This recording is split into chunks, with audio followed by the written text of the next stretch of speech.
Please, no special needs coffee shops, no free dishwashing at the local restaurant, no gift cards for working at the local store, no sheltered workshops, right? Working for less than fair pay, right? Less than what other people are getting paid to do those same jobs is devaluing your loved one, but also devaluing people with a developmental disability. Taking this approach does not equal inclusion. It equals devaluing people with a disability. It sends the message to everyone else that works there that knows that this person with a developmental disability is not getting paid or not getting paid the same that everybody else is, right?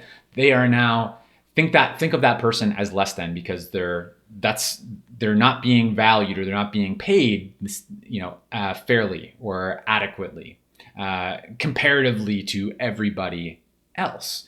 That person with a disability who's not being paid fairly or equitably views themselves as less than everybody else as well, right? So it's internalized. So even though they might enjoy it and whatnot, they're still going to view themselves as less than everybody else. So this does not equal inclusion. What can we do instead? What can we do instead? Because, this mindset of, well, my loved one can't do the full job, or, it might take them longer, or they need some maybe other support to do that job. So I'm okay with them being compensated less. But here's the problem with that. The problem is that they're going to be valued less. They're going to be seen as less than by everybody that they're working with, by themselves, and by society as a whole, right? So it's devaluation of people with disabilities.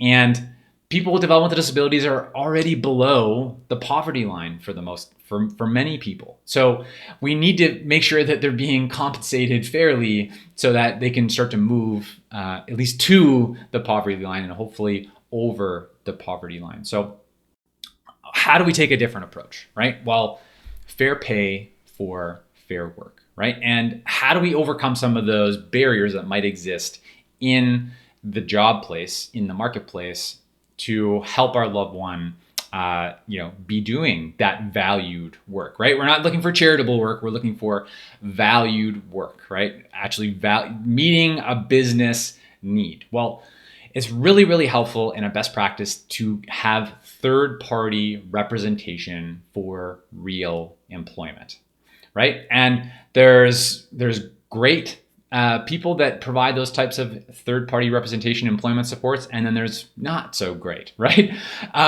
But what are some ideas here for you? So there's different types of jobs, right? So that third-party representation can help a person get a market rate job, but often those market rate jobs that are jobs that everybody's competing for, and they can be really challenging to get for a person with a developmental disability. So that third-party representation, that role is really important because they can go in there into those workplaces and understand what the employer needs are and figure out what needs aren't being met and possibly carve out or customize and create a role that is where the business needs aren't being met, that a person with your loved one, right? That person with disability, where they have the skills or they can learn the skills to meet that business need and provide value to that business and be compensated fairly for that work. Okay, so that maybe this job carving idea might be new, right? But this is what a third-party representative